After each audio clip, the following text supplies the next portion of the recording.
हमारे साथ हमारी editor in chief Anuradha Prasad भी जुड़ गई हैं। 40 साल का जो राजनीतिक करियर रहा है उसमें एक लंबे अरसे इन्होंने ट्रैक किया है, फॉलो किया है अहमद पटेल की राजनीति, उनके तौर तरीकों को। तो अनुराधा, आज जब अहमद पटेल हमारे बीच नहीं हैं, आपके जहन में क्या यादें आती हैं उनको लेकर? सबसे पहले तो संदीप, अहमद पटेल को इस तरीके से देखना पड़ेगा कि उनका जो ये पॉलिटिकल करियर था वो राजीव गांधी के समय से शुरू हुआ था। वो राजीव गांधी के उनके ऑफिस में एज ए पॉलिटिकल सेक्रेटरी शुरू हुए थे। तब राजीव गांधी जिसे कह सकते हैं कि प्रधानमंत्री बने, उसके बाद उन्होंने उस समय से उन्होंने अहमद पटेल की राजनीतिक सूझबूझ को अप्रिशिएट किया था और अपने साथ जोड़ा था। और ये गांधी परिवार के साथ उनका जो रिश्ता था वो आज तक चला। तो सबसे पहले तो इसको ये देखना पड़ेगा, राजीव गांधी जब ऑपोजिशन में थे तब भी अहमद पटेल उनके साथ जुड़े हुए थे। जब वो राजीव गांधी की मृत्यु हुई उसके बाद सोनिया गांधी के साथ अहमद पटेल एक साए की तरह थे।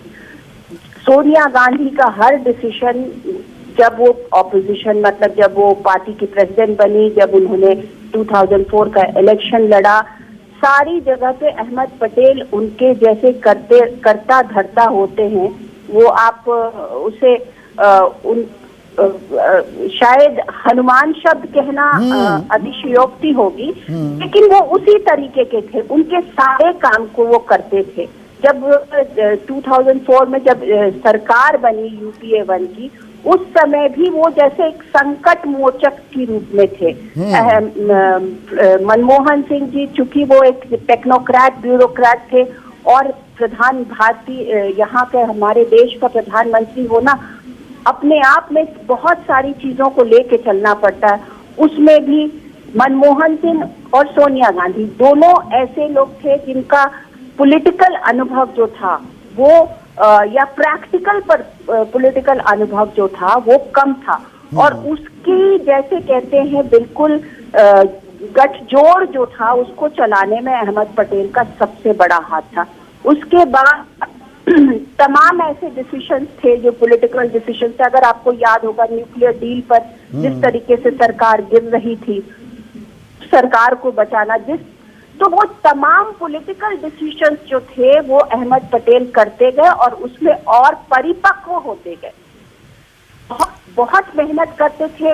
आप उनको रात के 2 बजे भी फोन कर सकते थे, आप उनको 3 बजे भी फोन कर नहीं। उनकी अनुराधा एक खास बात थी, और मैंने कांग्रेस ऐसे कोई औपचारिक तौर पर कवर नहीं की, पर उनसे अगर बातचीत होती थी, उनको फोन भी किया, आपने दोपहर में फोन किया, वो नहीं उठा पाए तो रात को 1-1:30 बजे, और वो 1-1:30 बजे का जो आपने जिक्र किया है ना, वो एक खासियत थी। 1-1:30 बजे फोन आएगा, आप फोन कर रहे थे, कोई खास बात?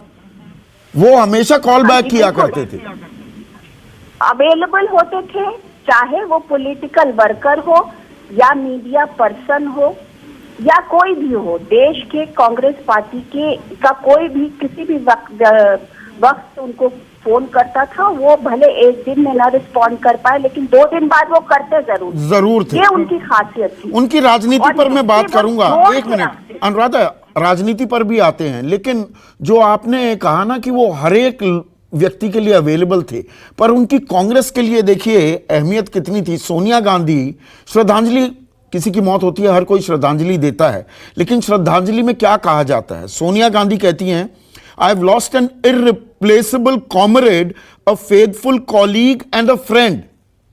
फ्रेंड शब्द पर मेरी नजरें गड़ी। प्रियंका गांधी भी क्या कहती हैं?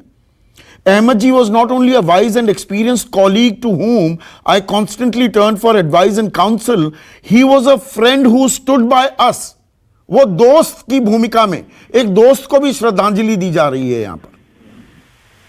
नहीं, बिल्कुल बिल्कुल। अगर संदीप हम लोगों ने जिस तरीके से राजनीति को देखा है, तो जब राजीव गांधी की मृत्यु हो गई उसके बाद पूरे गांधी परिवार को समेट के रखने में 4-5 लोगों की जो अहम भूमिका थी, अहमद पटेल उसमें सबसे आगे थे। क्योंकि उस वक्त अगर आपको याद होगा तो Mrs Gandhi was not in politics. Rahul Gandhi और प्रियंका दोनों हाई स्कूल के स्टूडेंट और कॉलेज में के स्टूडेंट थे।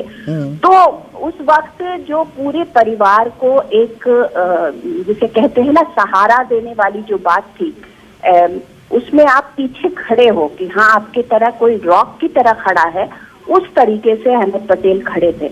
और हर उस पर मिसेस गांधी को उनकी राय लेती थी कि किस तरीके से किस चीज को करना है। तो वो एक 3-4 साल का वक्त था जब तक Mrs Gandhi, Sonia Gandhi active politics में नहीं आई थी।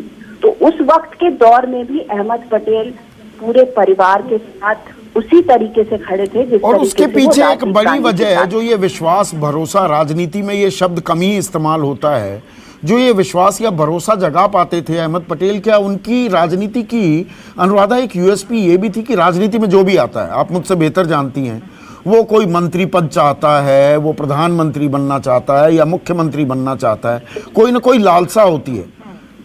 अपने 40 साल के राजनीतिक जीवन में वो 8 बार सांसद तो रहे, लेकिन कि भाई मुख्यमंत्री बनना है या मंत्री बनना है, मुख्यमंत्री बनवाए मंत्री बनवाए, लेकिन खुद उससे पीछे रहे। ये उनकी राजनीति की यूएसपी थी क्या?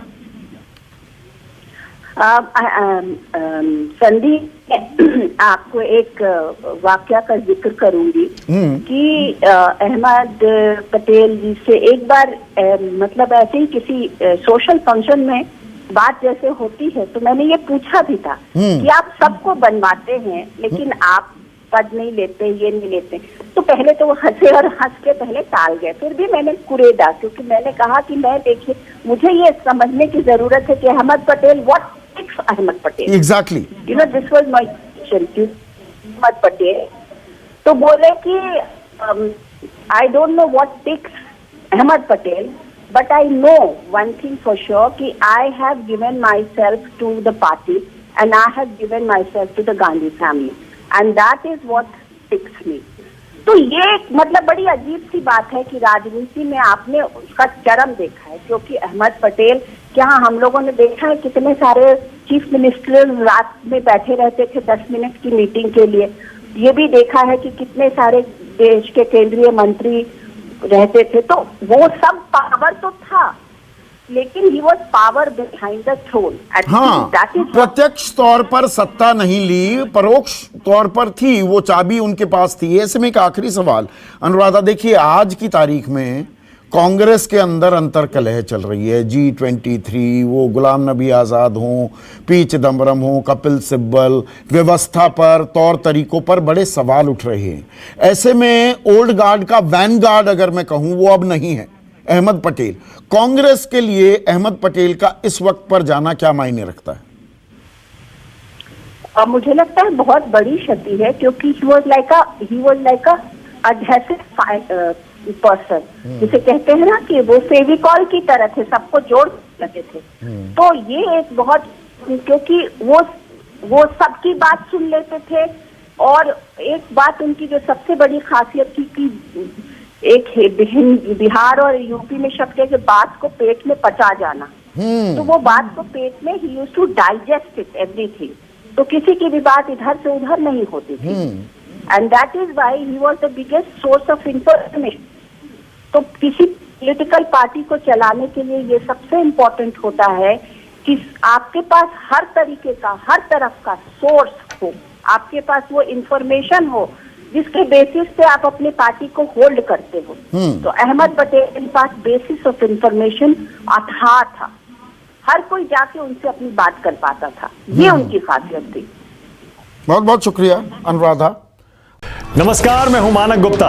अगर आपको हमारा ये वीडियो पसंद आया हो तो इसे लाइक और शेयर जरूर करें, और हाँ, हमें सब्सक्राइब और फॉलो करना ना भूलें ताकि आप देश और दुनिया की कोई खबर मिस ना करें। तो जुड़े रहिए हमारे साथ और देखते रहिए News 24।